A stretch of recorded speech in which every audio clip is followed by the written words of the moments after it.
Awesemo. Here we are. It's your old pal Emac coming to you on Thanksgiving. It is a Thanksgiving slate. I am joined by Nick and Terry, the Three Musketeers, back together. We are brought to you tonight by No House Advantage.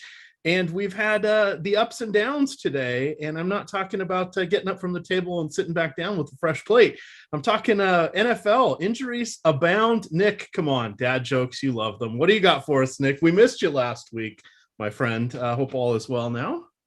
Yeah, all is well now. Thank you guys for holding down the fort last week. Today has been all right in terms of DFS. The food was good, but besides that, honestly, it's been a bad day with so many injuries. And then Mariota primetime touchdown. You got to love to see that. If memory serves, it was right around this time last year on a Thursday night game that Marcus Mariota came out against Miami. It was when we had the Awesemo watch party, our holiday party, and we were watching that game, and we had an internal pool, and nobody had Mariota, and he ended up taking over. So 'tis the season. It is a tradition. Terry, how have you been? We missed you last week. We were all covering different shows. Yeah, I was one remote location for a Thanksgiving meal on Sunday, and now I'm in a different remote location for yet another Thanksgiving meal today. So doing pretty good. We just finished up dinner about, I'm going to say, half hour ago. So the tryptophan's just starting to kick in. Beers are flowing, and we're having a good time. Excellent. Well, I've already had my dinner. I had a nice 90-minute nap in the dark basement. Went and vacuumed the house. We've got some people coming over tomorrow. So, it's been an exciting night. Probably go to bed early. Missed out on a trip to Home Depot. Maybe I'll get that in tomorrow for some Black Friday sales. But let's get in on today's action here. If you go over to No House Advantage, just a reminder, they do have some overlay right now. I don't think people are thinking about going over there for their DFS fun. And we also, the key thing to remember is we have free projections for them all the time. So I'm going to drop that link into the YouTube chat so you guys can get that. But they're a little bit, they have that prop betting. It's done a little differently. You're not going against the house. There's no house advantage. You're playing against other gamers. The difference is their props, once they set them, they are static, meaning they're not going to move. So what we've done is we've taken the output from all of the different sports models that we have, aligned it with their questions, and then we've even gone so far as to say, hey, here's the optimal lineups. But we set it up so you guys can tell what the likelihood of the over or under is, what the percentage is, and where it'll all come out in the wash from that standpoint. You must pick healthy players. For those of you thinking you're pulling a fast one by picking Mark Ingram tonight, you will get a 0 for that question. Very important to note that. If you play somebody and they get hurt or they're active and they don't get in, then that's not a problem. But if they are out, you don't get the points for them. Let's see here. We're going to do our usuals where we go and build the lineups. Terry, we're going to start out here on the FanDuel site. So we will turn to you. A lot of it feels like by default, everybody's going to want to do a 5-1 or 4-1 Buffalo stack here, which means there's going to be an insane amount of leverage going the other direction. For those of us that rostered, let's say, any of the people who got hurt, we were on the wrong side of the leverage there. So that what it means is that's the swing the other way, the pendulum, the teeter-totter, if you will. We want to be different than everybody else. But we'll turn this over to you. What do you have for us here on FanDuel? Should we do we want to say no Josh Allen captain? That would be a fun wrinkle if we want to make some interesting lineups for sure. It's either that or, we would have to force a specific type of construction where we're going to consider maybe 2 of the Saints or something just to make it different. But I like that angle of going no Josh Allen captain. He's crazy interesting on this slate. I was just looking at the top scorer percentages, both FanDuel and Yahoo. He's above 70% probable to be the top scorer. DK, he's at 55.6% with Stephon Diggs in the 2 spot at 20%. Everybody else below 5 on FanDuel. Stephon Diggs in the 2 spot with 10.8%. Everybody else below 5.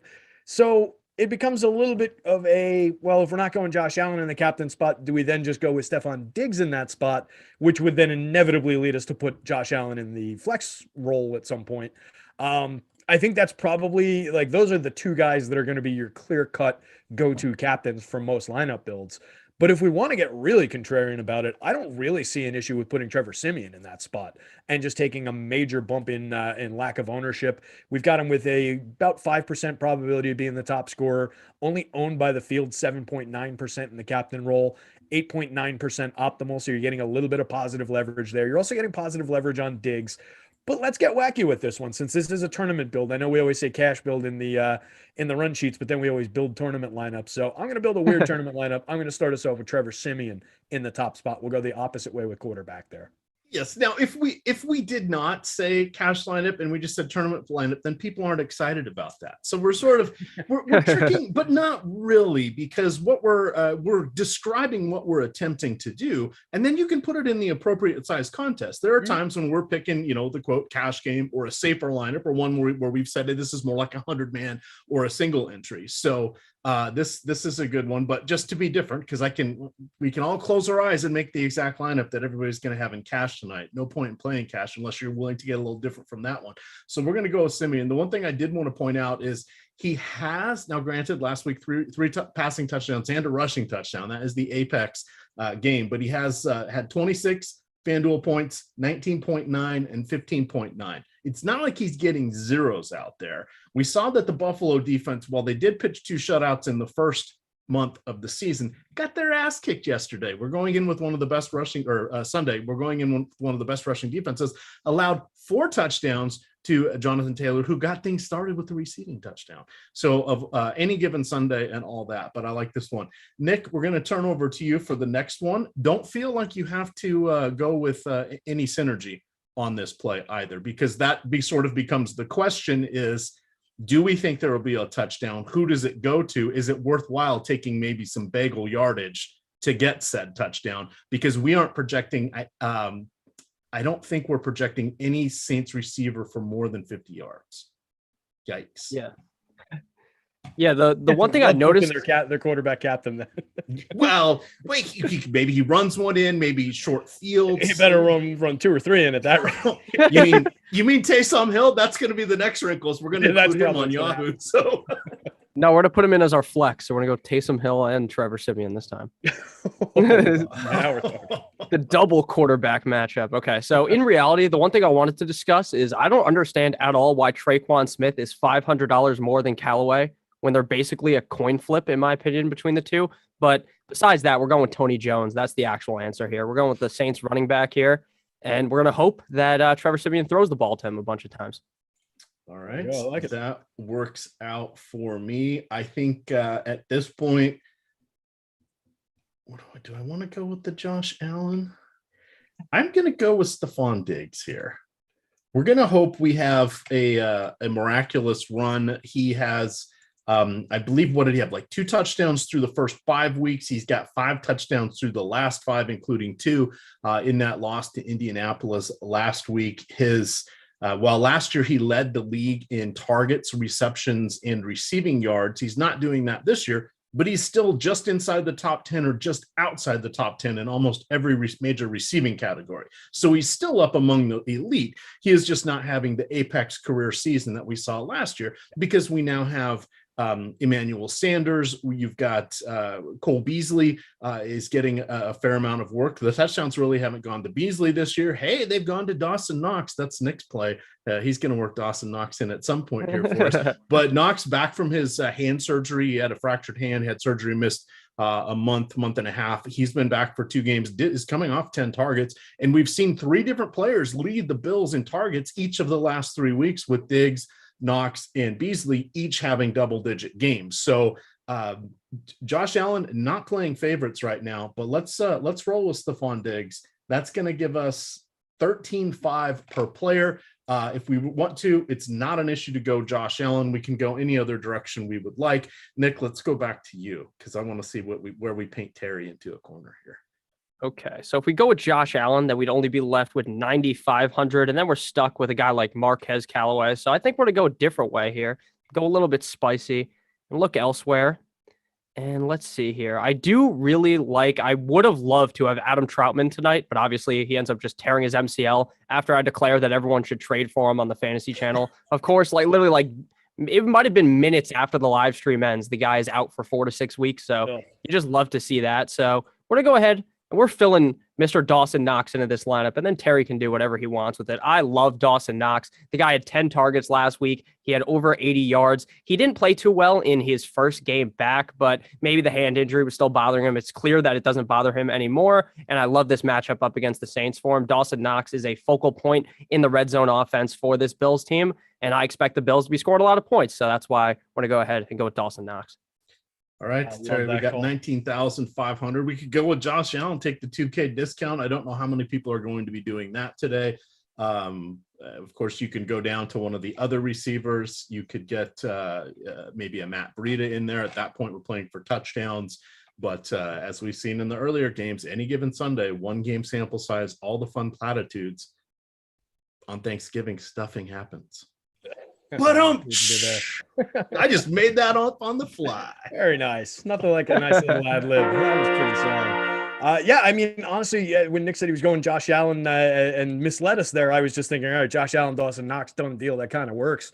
I think that's the most logical move here, right? We've got two of his pass catchers in the lineup now. We just want to take that correlation. I do still think we're different enough with this lineup. We're leaving 2,000 on the table, and we kind of built it upside down with Simeon on top, one of his running back, not a receiver of his, and then two Buffalo receivers with their quarterback in the flex spot. So I'll just take Josh Allen there. I think it's the easy look, and I think it makes a lot of sense with this lineup we built.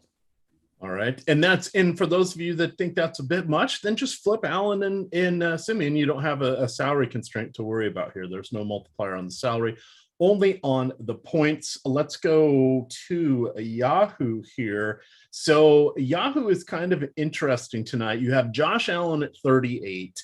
You have Stephon Diggs at 30. Diggs, if you were to put everybody with the superstar, which is their multiplier, no increase on the salary on it, just 1.5 times whatever the points are. Their difference between FanDuel, they both sides have a half PPR. Yahoo has defenses, no kickers. FanDuel has kickers, no defenses. So Yahoo is, let's see, Stephon Diggs is the only one that projects within 14 points of Allen. The other thing that's, I don't know that it's interesting, but you've got Matt Breida, Kenny Stills, Ty Montgomery, Dwayne Washington, Deontay Harris, Marquez Callaway, and Juwan Johnson. Oh yeah, and Nick Vannett. Let's forget Lil Jordan Humphrey. Now he's going to get the touchdown. They're all at 10. So we have 1 million outs on any of these. And then we, of course, have the ability to play Taysom Hill. Let's pause for a moment here on Taysom Hill. Terry, what do you think his use is going to be? They are down backups at tight end, backups at running back, and their wide receivers, frankly, well, we've already said we don't have any of them projected for more than 50 yards, and they're all healthy with the exception of Mike Thomas. What do you think is going to happen with Taysom Hill? I think he gets used pretty much everywhere but like a wildcat, or including a wildcat quarterback, but I don't think he gets regular quarterback snaps today unless something happens to Simeon. I think they need him out there in the other positions. Yeah, it definitely seems like, right? We're going to see him carry the ball. We'll see him catch the ball a little bit. We might see him throw the ball in a 1 or 2 spots, but it's not going to be him under center taking half the snaps or anything like that. I don't think so. If you're looking at him, yeah, I'd look at him as like a hybrid running back tight end type of a player. And there's some upside there. I'm not sure what we're going to, be able to expect from him. I'll just jump over to snap count and see where he was at the last few weeks. Yeah. So he peaked so far this season at 53% of the snaps in week 3. Saw 50% of the snaps week 4, 16% by week 0, 0, 22, 31, 0. So I assume he was banged up some of those zeros. I don't remember off the top of my head because he's a guy who's been largely irrelevant for me through the DFS season. And honestly, a guy that I just historically, when he's been eligible and interesting in spots where it's, he might get some quarterback reps this week. And I've just always fallen flat with trying to roster this guy. So he's just not one of my favorite go-to spots, but I think he does have a path toward relevance with just all the absences in that lineup for sure.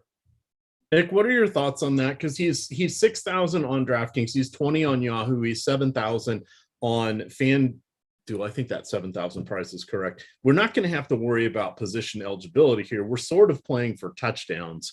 Would you be willing to roll the dice on him compared to perhaps Jones, Trevor Siemian running one in, a short yardage? He's also there for a potential touchdown catch. With everybody not projected well for the Saints, is he someone that is on at least the short list of consideration, even though it is a little out there? I mean, potentially they did just pay him so much money for absolutely no reason. What does the guy do every single week to deserve all this money? Does he have like blackmail on Sean Payton or something? Like, why does this guy get all this money? I have no idea, but I mean, kind of like clubhouse guy. Yeah, he's a great clubhouse guy, real glue guy to ping the pong team. and foosball. Yeah, that's great. Yeah, he's a locker room guy. But yeah, I would be interested in playing Taysom Hill, but at the exact same time, like, his upside is very high, but his floor is virtually nothing, right? I wouldn't be surprised at all if this guy scored 2 points, where I think there's a lot of other players, especially at that price point on Yahoo of $20. I'd rather just look elsewhere, if I'm being honest. Okay. I wanted to get that out of the way because that's sort of the looming topic that is out and about there. For this one, I'm going to start us off. I am going to put Josh Allen in the top. Our rule on this one is we need to leave at least $7. I don't think that's going to be a stretch at all. Probably not. Terry, you can run with the next one here. All right. So you went with Josh Allen off the top there. Let's change directions a little bit. And it's something we're probably not going to use on the other sites. And it kind of just stood out to me as I was scrolling down. I was thinking, like, do I want to go like a Cole Beasley, a Dawson Knox, one of the secondary, tertiary type receivers? I think both those guys are in play. Certainly Emmanuel Sanders, same deal. For me, it would be between Knox and Sanders. I just have a general dislike of Cole Beasley. But I'll take him where I get him DFS wise. But the play that jumped out to me for $18 going up against this hapless New Orleans team with a lot of problems, a lot of injuries right now. What about throwing some Buffalo Bills defense into the mix for $18?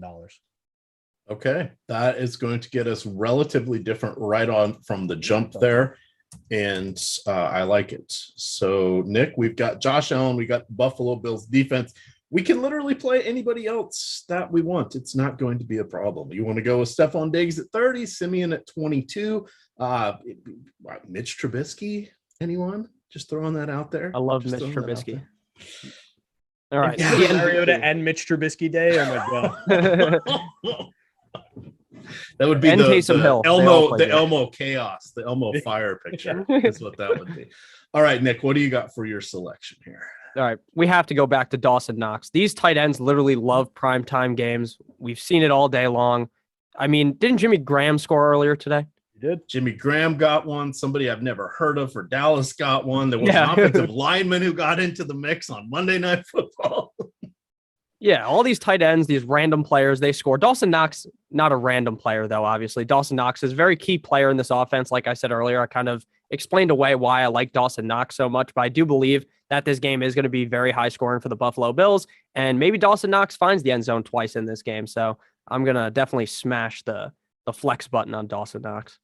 All right. Yeah, so that the people know that we're not just, throwing darts and saying like, oh yeah, this player, right?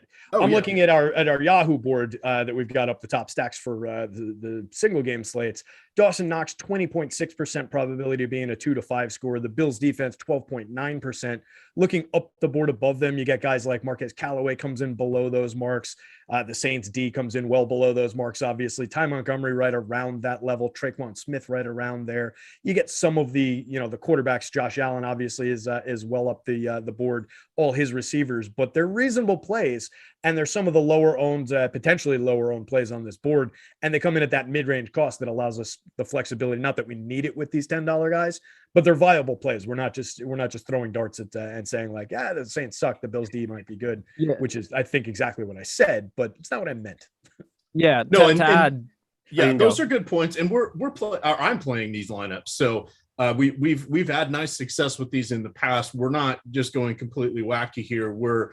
This is what it looks like when you're trying to get at least a 3x, 4x type lineup. We're not going so far out there that we know we're going to completely be unique. And if the stars align and everything happens, we might get a top 5 finish and make loads of money. The rest of the time, you min cash, you lose. It's nothing exciting. But what we're looking to do is have a realistic lineup in these. And most of ours that do cash, generally cash for 2 or 3x, which means we're getting up to about the 98th percentile lineup, which is pretty solid. And there are, at that point, you're still getting a fair number of duplicates, et cetera, but we're different enough that you can really see your lineup move up and down in the standings rather quickly if something is happening in your favor or on one of the places against where you took a stand. So that's the helpful part. Generally, we're never really out of it. I think only once or twice we've had what I would just call god-awful lineups, and that was just weirdness in the games, because we almost always on Yahoo end up with at least one of the quarterbacks. Same thing on FanDuel. DraftKings, we've gone a couple different ways, but we're putting out solid lineups here, and this isn't anything I'm not afraid to play on these. Yeah, we're not doing anything crazy. And Adam put that really well on an NBA show earlier this week, and it bears repeating. It's not about being right the most often. It's about putting yourself in the position to win the most money on the occasions when you are right. So I'm willing to sacrifice being right about some calls for the massive upside for when I am right? That's what we're shooting for. And I think that's just kind of a really good nutshell to put that concept into. Yeah, our down week was probably when I thought Kerryon Johnson would do something. So that's probably on me anyways. I had forgotten that week, but yeah, we've had just other ones where we just, it didn't work out. That's going to happen. That's probably, we've had like a couple what I would call bad picks, but we've also nailed some that nobody was really, it's showdown. It's not like nobody's on any of the plays, but we've had some. Your Dawson Knox call was pretty good.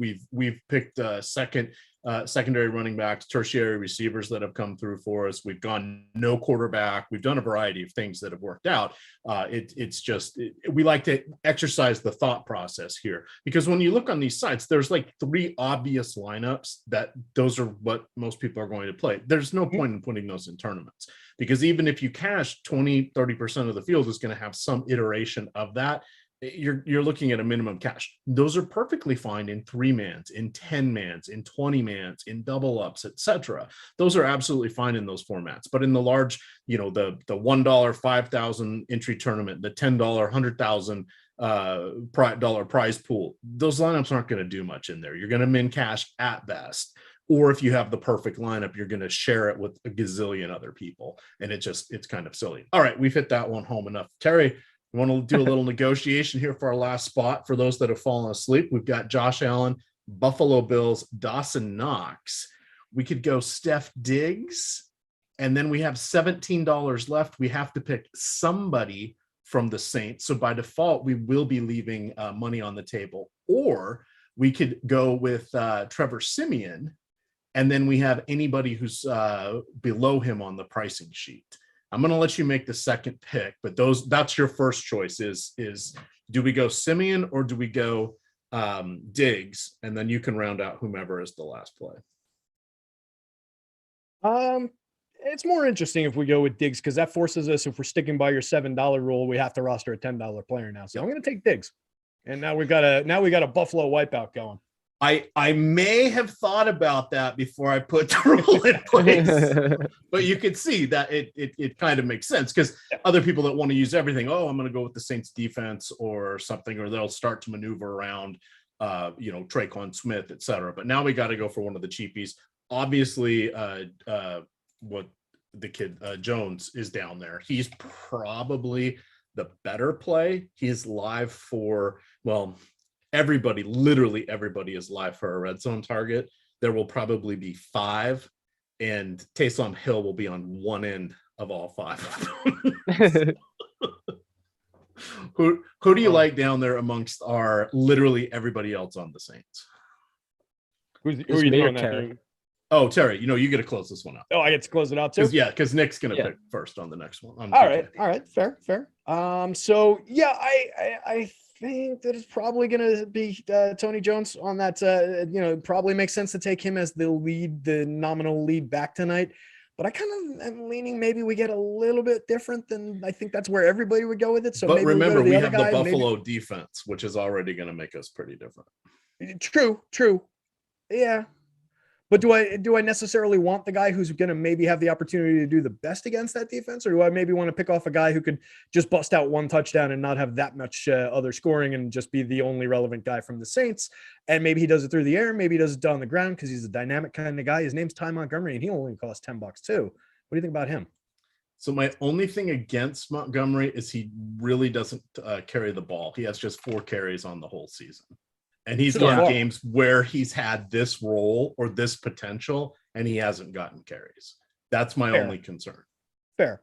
So, all right, I will cede that, and then I'll lean into going to what's his face there, and we'll go with the more likely candidate. I think in my lineup, I might still click on Ty Montgomery, and we'll see what happens. But that's fine, because then we can judge yours against this one, and we can see how we finish. There we go. One at the top of the standings, one at the bottom. We'll see where it goes. Wow.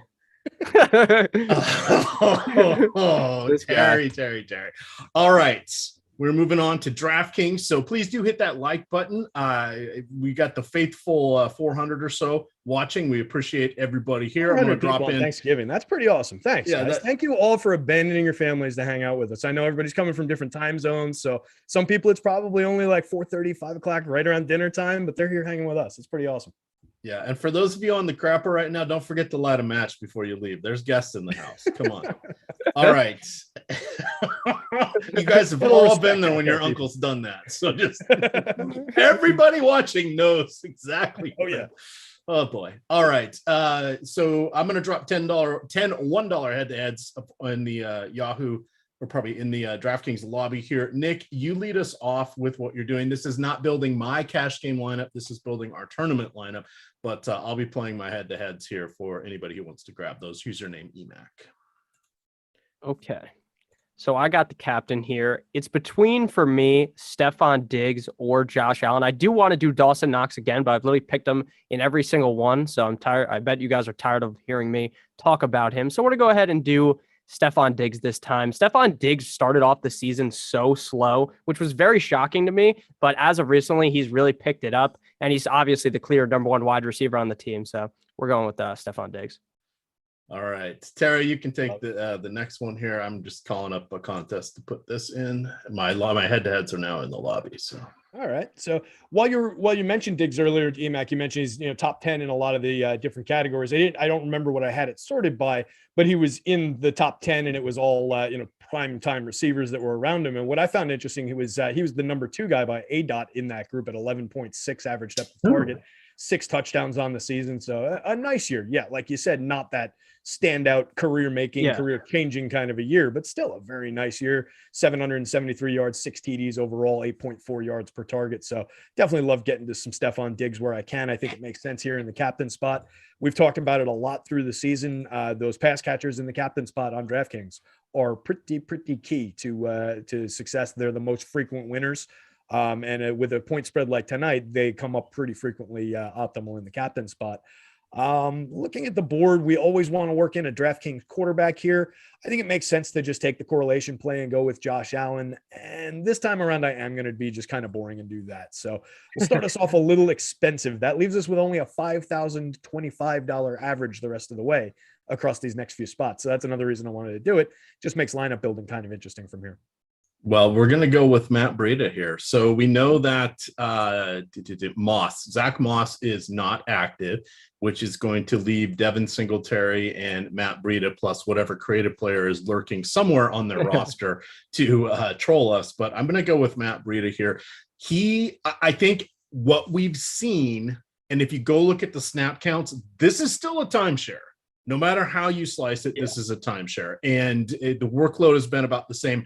Yes, Breida has gotten, well, last week, everybody got a rushing touchdown from the backfield, and Breida got a receiving one. But aside from that, it's still been a split workload. Now, he was not, I can't remember if he was coming off injury or he wasn't around for the middle portion of the season here, or if he was coming over from Miami or what have you, or just not in the picture. He has obviously moved ahead. We've seen this for literally the last 3 seasons with Buffalo. This is a shared position no matter what. So this is just like we're taking the low salary here. Now, the alternative, of course, would be Singletary. Now he's 5,000. With where we are, I like that extra $1,200 to give us some flexibility. But I think Breida will probably be a little more popular. That's okay. We've done some more unique lineups. This one's going to be a little more mainstream, I have a feeling. Nick, There's nothing wrong with that pick. We're still getting Breida at positive leverage on the DK slate. Looking at it's 26% optimal in the flex spot, 24% owned as of the last update. So you get a little bit of room in terms of where the field is on him anyway. So I like that. I hate the idea of going to him, though. He's a player who has only ever scored a touchdown when I haven't had him in a fantasy lineup. I don't know about you guys, but that's just how the man operates, right? And they took the worst backfield in the league to me in terms of you can never predict where the action was going to be fantasy-wise, and they threw a third head into it. So now it's just an ugly hydra of guess where it's going to come from. Fortunately, we don't have one of the guys to worry about this week. But like you were saying, last week's snap counts 38% Singletary, 32% Breida. So it's a straight up share. So I would be fine either way with those guys, but I think Breida's the better call. I think he's probably the more talented guy. All right. Nick, let's go back to you with this one. Diggs, Josh Allen, and Breida are our plays currently. All righty. So for me, when it comes to Breida and Singletary, I honestly think it's like a coin flip. I know we just got off that, but if I'm being honest with you, I wouldn't be surprised at all if Singletary just slightly outscores Breida, but I don't think either of them are going to be super smash plays in my opinion, but I do like Breida a lot. So we're going to go with Tony Jones Jr. He's literally $600 and it makes us have a lot more money to go ahead and make a different play here. So I think that's the safe play. And I think that's what a lot of people are going to be doing. I really think Jones Jr. is the clear number one back here, obviously with Ingram and Kamara gone. All right. I think, am I going to do it? I am going to do it. Taysom Hill, come on down. It's Thanksgiving. We're getting a little different. We're going to leave ourselves 9,700, which means we're looking at leaving money on the table and likely going with a Dawson Knox, a Sanders, a Beasley, etc. Terry, wrap us up with this one. But I think this is the way that Taysom Hill is the unique portion on this. Lots of people will be leaving salary because they're going to go with Jones, and at 600, everything's wide open because nobody's really breaking the bank on the rest of the Saints.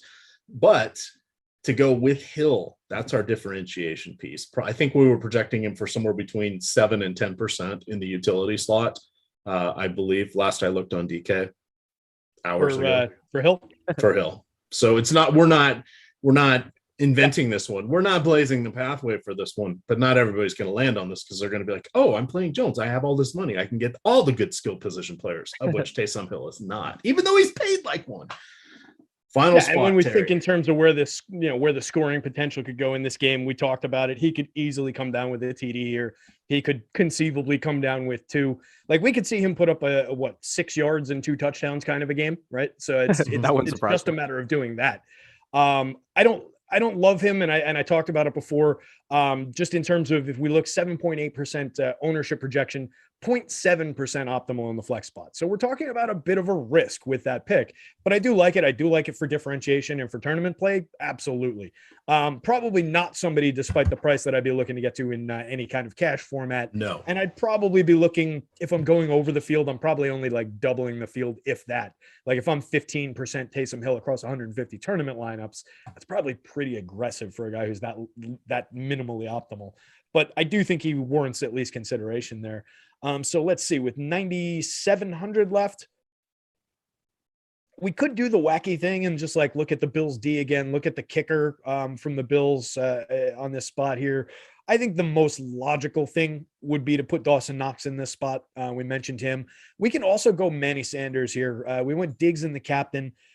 I tell you what, I'm going to take Emmanuel Sanders just because we haven't used him yet. 7,400 leaves 2,300 on the table. Big differentiator. And I think a lot of people would probably be just maybe slightly more reluctant to make that click. Like I think Knox, the tight end, is a little bit more of a natural click than a second wide receiver if you've got Diggs in the captain spot. Might be just overthinking how the public thinks these things through, but I think it might be a little bit more differentiation. So we'll go that route. All right. We do have a super chat here from Stephen Drakes. He says, would you play Tony Jones tonight? Well, this is potentially a season long, or play Gaskins half PPR. So if I go look at the Awesemo projections here, we do have Tony Jones at 11.6. We have Gaskin at 14.96. So that's about a 4-point difference here. While we're excited about Jones today, if Jones was on the main slate, we wouldn't be going to it. This is a tough matchup.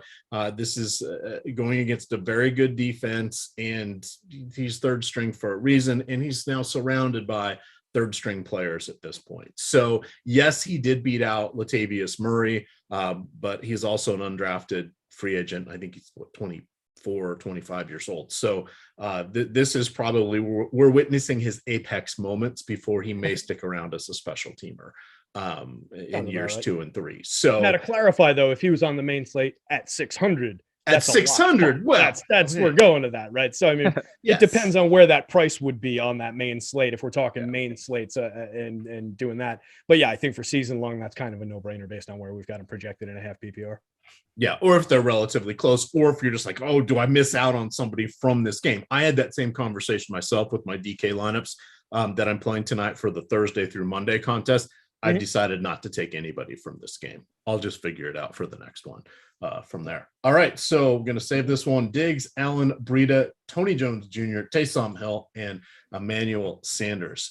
Reminder here, we are sponsored by No House Advantage. We're going to break down a little bit of our the rest of the analysis just to make sure that we did not miss anything. But I want to remind you that we do put out our free all the time NFL and NBA No House Advantage projections. I'm dropping that link into the chat. This one is for their NFL. They do have a 1-game contest that is still, let's take a peek here. It should still have some room in it. It did earlier. Right now there's 40 out of 160 people in it. So that means it is 29% full. That is a $15 contest. Their $5 contest is 55 of 120, or not quite half full. So if you're looking for some overlay, little bang for your buck, jump on in there, and I will get, let's see, I'm sure we have a promo code here. So for No House Advantage, if you use the promo code Awesemo, they will give you up to a $25 deposit bonus match. So if you put in $25, they will give you $25 if you use the promo code Awesemo. And remember, these are static projections, so we'll talk about some of those here in just a moment. Nick, take us from the top here. Lead us through the Josh Allen, the Bills. Just go through the whole Bills skill position player. We hit on them a fair amount, but is there anything in your research that we did not specifically cover there? We didn't give a lot of love to Sanders or Beasley, because it all went to Dawson Knox. Out of those, I'm curious actually. Out of the, it did all go to Dawson Knox. And leaving Dawson Knox aside, out of those two, Sanders and Beasley, Nick, who do you prefer and why? Honestly, I think I prefer Sanders, but for some reason, this just reeks of a Cole Beasley game. I mean, was it last game or the week before? He had like 15 targets and did nothing with it. I'm going to pull up his stats right now, so I'm not just like speaking out of my ass, you know? I vaguely remember a 2-touchdown Cole Beasley Dallas Cowboys outing, or am I mixing him up? I've got him seeing 13 targets in week 8 and 11 targets in week 9, and then it was week 9 against the Jags when they lost 6-9 in that game. That's what I was talking about. Yeah, so much of them that game. Oh, that was the worst. Last week he only had 5 targets, 1 in the red zone, 4 receptions, 23 receiving yards. I just really do think that Emmanuel Sanders is the number 2 wide receiver on the team.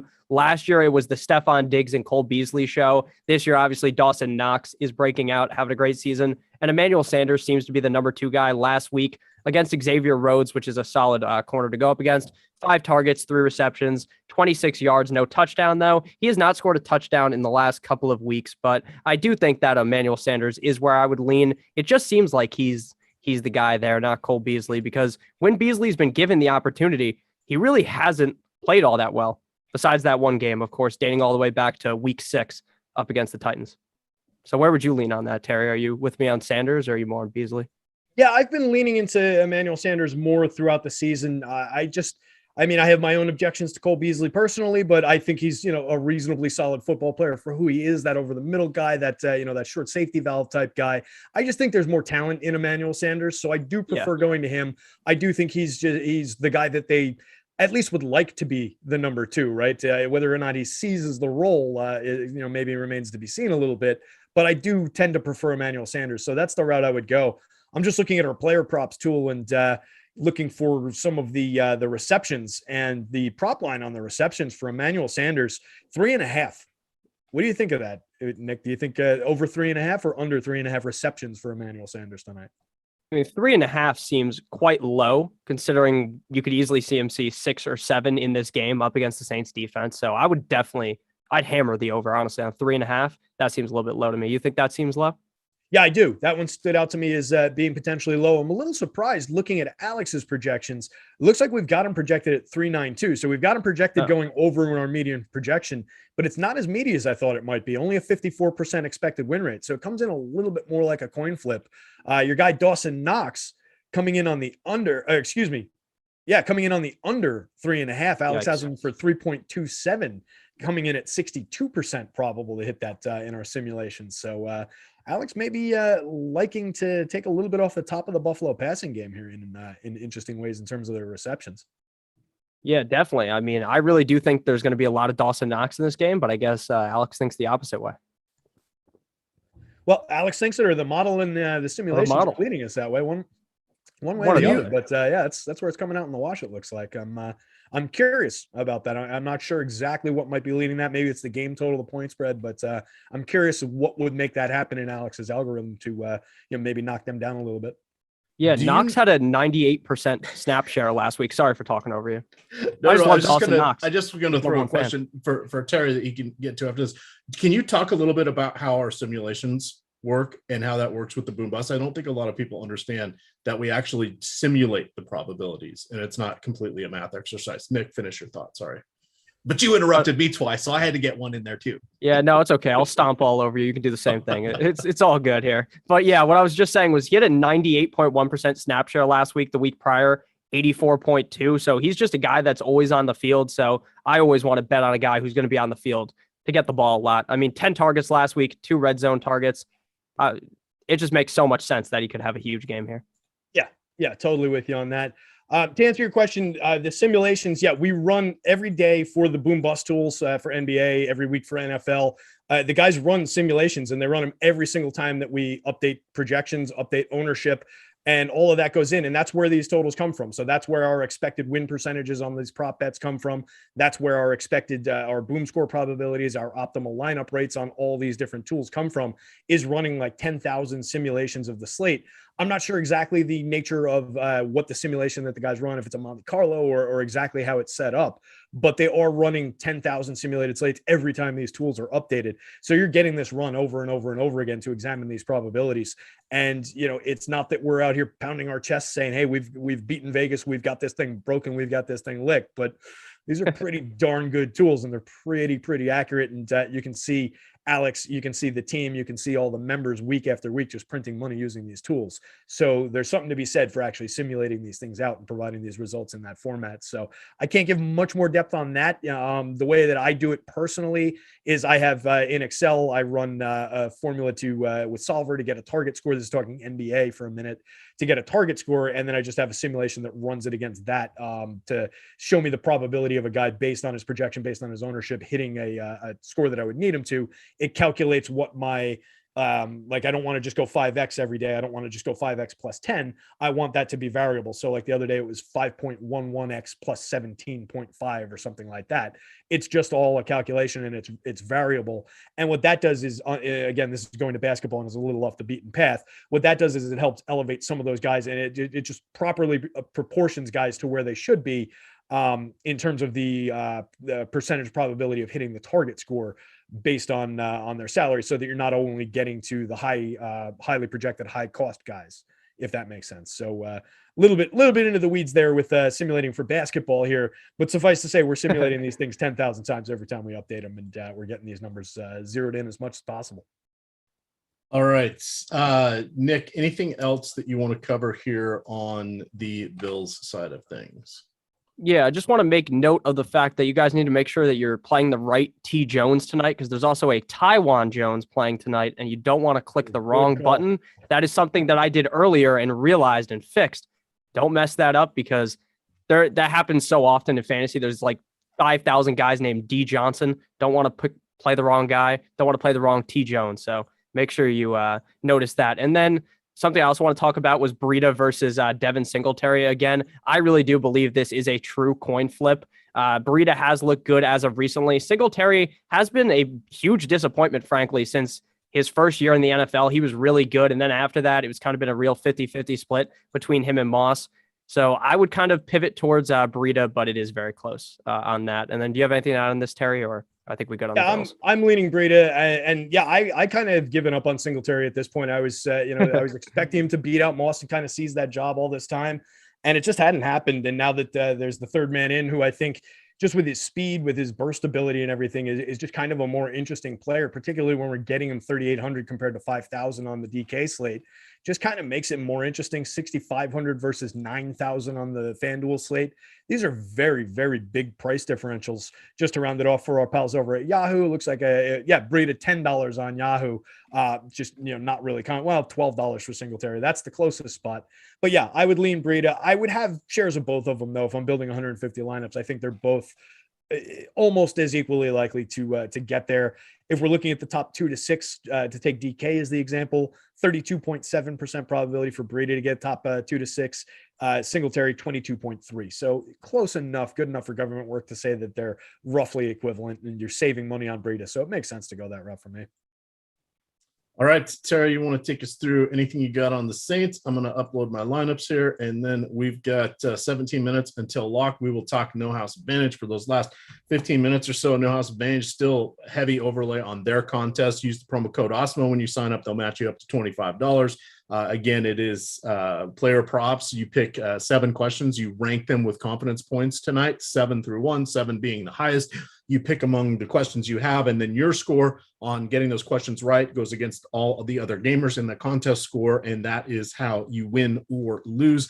But tonight, winning is in play because of the heavy overlay there. We also, as I've mentioned, have built out several hundred optimal lineups, highest to lowest for you over there on Awesemo. Those are free every day for NBA and for NFL. Terry, the Saints, what do you got?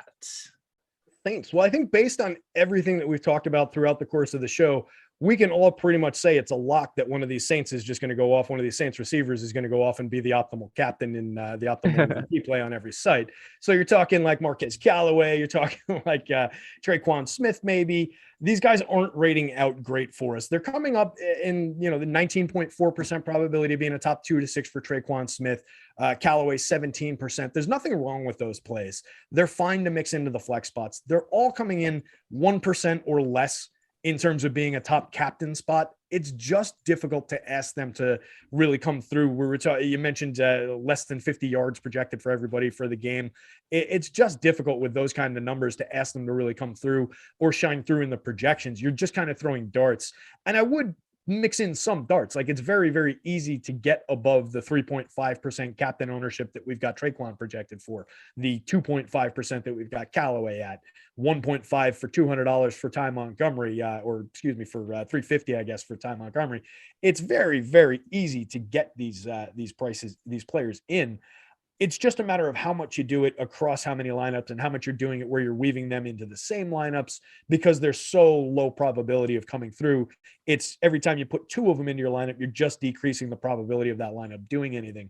So for me, it's mixing and matching a lot of these guys. And it would be basically, we talked the running backs. It would be basically about these receivers and just trying to get one of them, and probably one of them paired with Semien in most of those spots. If I'm going to take the receiver, I'm probably going to want the quarterback here. So that's kind of how I'm approaching it. I am just not overly excited about the Saints prospects in this one, though, which you could probably tell when I picked the Bills defense earlier. So it's not a great spot, not a great look. You take Alvin Kamara away from this team, you're taking 3/4 of their offense away. So it's a difficult spot for the Saints here. All right. Looking at a couple other sites, Yahoo has a lot of overlay, as does, it looks like there could be some on FanDuel, depending on which contest you choose. DK, not particularly, but still looking good over there on No House Advantage. So, guys, I put the file into our Slack chat there so we can see the different questions that we have. If we look at the highest ROI or highest expected outcome, it's actually the interceptions for Josh Allen and the interceptions for Trevor Siemian. Now, this has traditionally been a great question to take on No House Advantage and make one of your higher confidence plays, or both of your higher confidence plays. Right now, we're saying there's 0.78% or 0.78 interceptions for Josh Allen. What that means is he's got about a 78% chance, 74 to 78% chance of getting throwing an interception. Simeon has about a 60% chance. So those are two of the highest opportunity ones that we have there. Another one that is pretty good is the Devin Singletary rushing.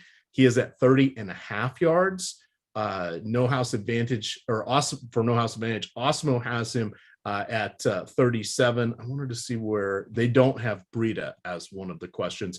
Nick, on that there, if you have that up, is there anything that interests you? Ooh, and have you thought about Gabe Davis at all? I don't think we've mentioned his name yet.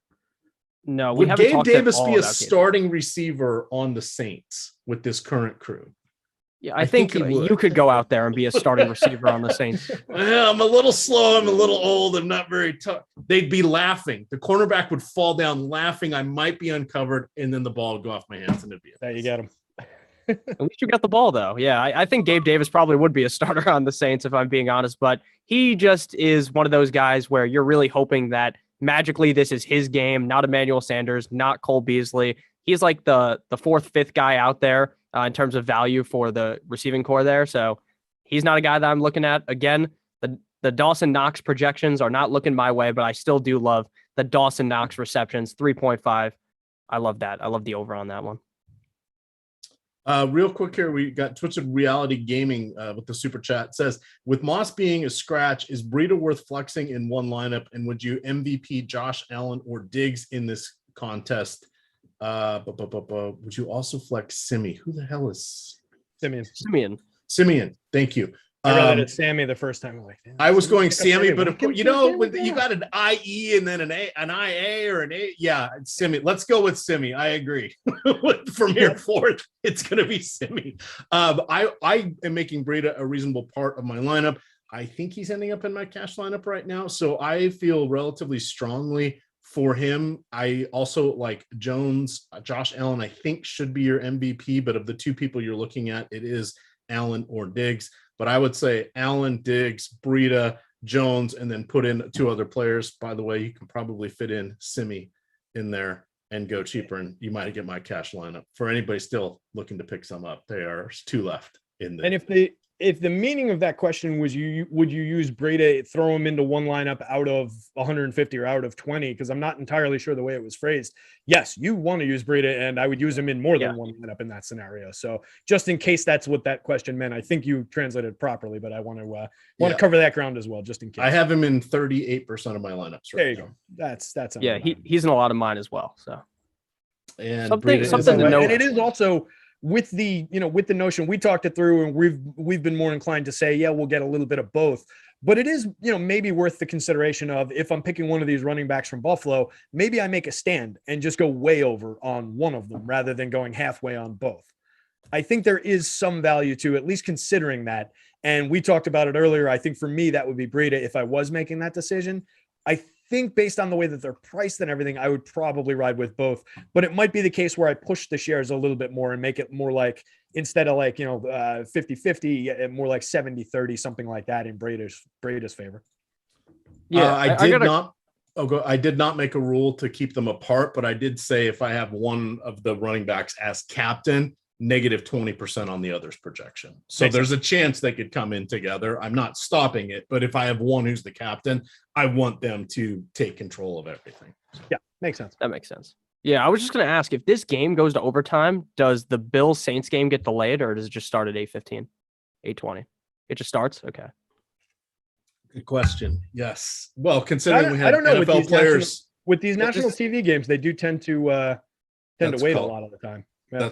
I don't think they will for the NFL. They will for college. And they will if it's on the same network, but we're not on the same network here. But oh wait, this is who's Sunday? Is it? It's only this is CBS right now. They just took a knee to take it to overtime. So okay, maybe they'll tell the anthem singer to go a little long, a little longer. It's the 14-minute version. All right, so a few other interesting ones here on No House Advantage. They have Josh Allen passing yards at 290. Awesemo has him at 293. I'd probably stay away from that one. They're also pretty accurate, I think, on Trevor Siemian. They have him at 220. We have him at 224. I think I would stay away from that one as well. But I would be inclined, as we mentioned, to go those interceptions. I like the under for Steph Diggs receptions. They have him at 7.5. We have him at 6.2. I just think that they're not going to need to load up on him a lot. Do I think he gets 5? Probably. 5.5, maybe. Do I want to bet on 6? Not really. And here we go all the way to 7.5. So that one I think is okay.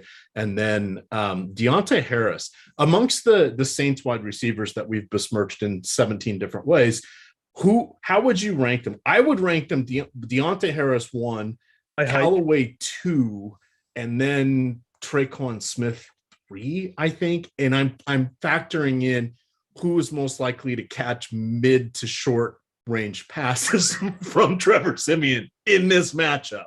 That's not that's for today's matchup. How would you guys rank the 3 Saints receivers? I should have waited till now for my Caddyshack quote. I blew it. I tried to jump in quickly on a pause there. But my Caddyshack quote was when he says, how do you rate yourself against other golfers? And Chevy Chase says, by height. So that would have been would have been better time there. Oh, well, live and learn. I don't really have a major lean. These guys are all just kind of in the mix for me, and I'm just kind of going by where we've got them rated in terms of the optimal rates. So, Nick, do you have like a football read on which one of these guys you prefer? Oh, well, if this was the beginning of the season, I would have told you Callaway. I mean, the guy was amazing in preseason, but hasn't done virtually much all season at all. He was one of those guys that a lot of people talked up in fantasy drafts and has done just nothing really all season. But I would not be surprised at all if any of them was to have 2 touchdowns, like 150 yards, something crazy like that. It would be Callaway. So I guess I would rank Callaway as the number 1 guy. And then after that, it's basically a coin flip between Deontay Harris and Traquan Smith. I'd probably lean Smith and then Harris. All right. Our guy Twisted Reality Gaming coming in hot with another super chat. He says, in my opinion, it'll be Traquan Smith who gets the most receptions by Siemian, a.k.a. Simi. LMAO. Well played, sir. Well played. Let's see. I'm not quite losing all my money in football today. That's nice to know. All right. Congratulations. Not bad. And just looking at some of those numbers, if you're going by like average depth of target, Nick's take on Callaway makes some sense there. 13.8 yards average depth versus 10-1 for Traquan. So yeah, makes some sense there. Kenny Stills 22.4, but I don't think he's seen many targets. 1 touchdown on the season for Kenny, 6 TDs on the year for Callaway. So definitely makes some sense to lean into that Callaway call. I think you hit the nail on the head there. All right. One of the questions here was Jones or Johnson. I'm assuming Taiwan Jones. I would definitely play Jones Jr. Over Jawan Johnson, but I would play Jawan Johnson over Taiwan Jones. Yeah. Do you guys like Jawan Johnson tonight? We haven't talked about him at all without Adam Troutman. So here's I don't have my stuff up, so I'm going to go off memory here. So basically they have their 3 tight ends. They've got, who is it? Gavin Gilbert or get some name with the G. He's been with the team since 2017. I believe he's played in 26 games. He has 4 targets. 3 of them came this year. He was undrafted free agent out of Air Force, I believe it was. He's mostly a blocker because he has played a fair number of snaps. He just doesn't get any targets. Jones didn't do anything last 2 weeks ago, but he has the most targets. But for some reason, he didn't play that game. But I don't know if they were just doing musical chairs with who is active. He is the guy I would choose. And then I'm blanking on whoever the other guy is, but he's more of a blocker than anything else as well. Yeah, it's Nick Vanette. Eric Griffin and Jawan Johnson. So Vanette did run a fair amount of routes. He only played, I believe I heard Laffy say this. I think he played 18 snaps, ran 14 routes. He was with Pittsburgh. He was with Seattle, traded him, I think, mid-season 2 years ago to Pittsburgh. He's adequate, but not great and hasn't been well in the pecking order. I think I'd still go with Johnson above him just because Johnson's seems to have been with the team a little bit more, but Vanette is potentially the better all-around player, but we're 6 healthy receivers, some unnamed running backs, and quarterbacks that probably shouldn't be in the NFL, including one that plays multiple positions for this team. We're going to get those Saints fans with the bags on their heads before long. But Nick, Nick Vannett, it was 18 snaps last week, 28% of the snaps. Looking at Juwan Johnson, you mentioned 0 last week, 0 2 weeks ago, 15 in between those, 22%, 27%. So for the season, 21% average.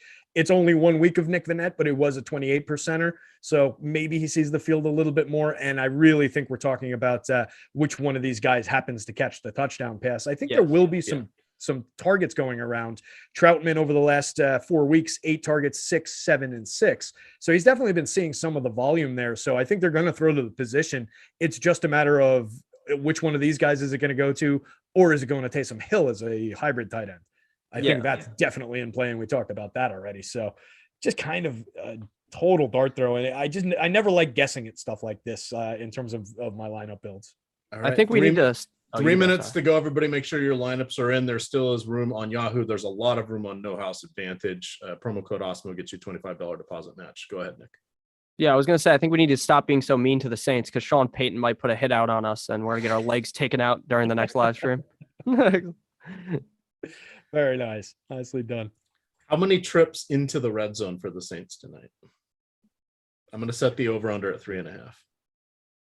I was gonna say 3 flat, so I'll take the under on that.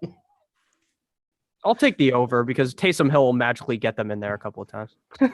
How many of those get run back the other way by the defense on a turnover? Pick 6. Probably, hopefully, a lot of them. Not necessarily a pick 6, but scoop and score. That would work. Scoop and score. Scoop and score. Yeah. Just a turnover. It's I just see this being a really ugly game, and I think that getting them down into that area with limited options gonna maybe be a little bit ugly here with kind of a lack of a running game, anything reasonable. So we'll see. But we did talk about Simeon earlier in the show, and kind of maybe a little bit sneaky in terms of what he's done for the season. Only 4 games, 3 starts. He's thrown 8 touchdown passes. That's not nothing. If we look at the sum total of all quarterbacks in the league, that puts him on par with, 8 touchdown passes. How about Trevor Lawrence, who's played in 10 games and thrown 8 touchdown passes? How about Jared Goff, who's played in 9 games and thrown 8 touchdown passes? I don't know what he did today. This isn't updated for that. Sam Darnold has played in 9 games and thrown 7. So Simeon's actually been somewhat capable while he's been in there in terms of throwing the TDs. Daniel Jones, fortunately, has pulled ahead 10 games, 9 touchdown passes for my guy, Danny. Not my guy, but unfortunately stuck with him. Daniel Jones probably has more touchdowns. Just they go to the other team a lot of times, Hey, watch it. How many picks from Trevor Simeon today? I will say 2. Tyler goes with 6. 6 is aggressive. Was he Jameis Winston? I think Taysom Hill's going to have something to say about that. Let's put it this way. He's got a 1.4% interception rate on the season. So how many passes are we expecting him to throw? If we're expecting him to throw 400 passes today, then we might get there. Well, Awesemo's projecting 20 completions, 220 yards, and 1.3 passing touchdowns. All right. So, I'm going to say less than 1 interception. All right. 0.7 interceptions. 0.3. And with that, gamers, we are at lock. We have made it through to Thanksgiving. Thank you for everybody joining. We've got the faithful 300. Hit that like button on the way out. We do appreciate it here. I got to work tomorrow, but we've got Josh Engelman, who also is going to be doing work tomorrow. He's starting everything off at 6:30 with the Process Show.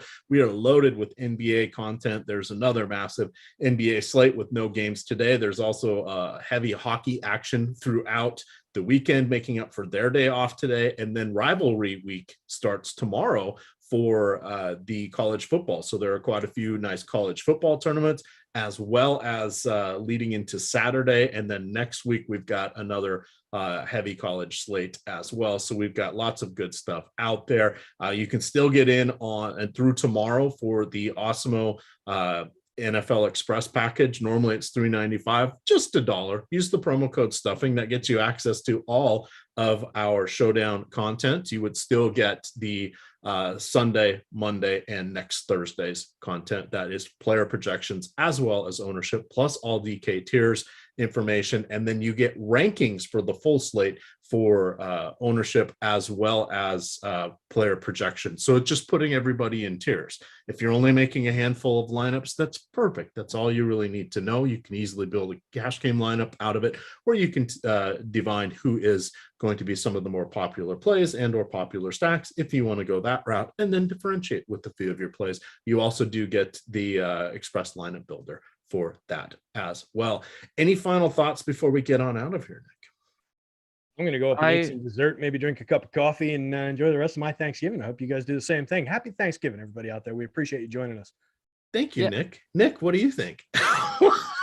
Did you say any final thoughts, Nick? I thought you said any final thoughts. I'm sorry. No, I think you said Nick, but who cares, honestly. Obviously, thank you in a guys rush for to go coming get my out. dessert, all right? Yeah, exactly. Terry's hungry. Let's get out of here. I love you guys. Thank you guys for coming out on Thanksgiving. Have a great rest of your guys' day. And again, make sure you hit the like on the way out.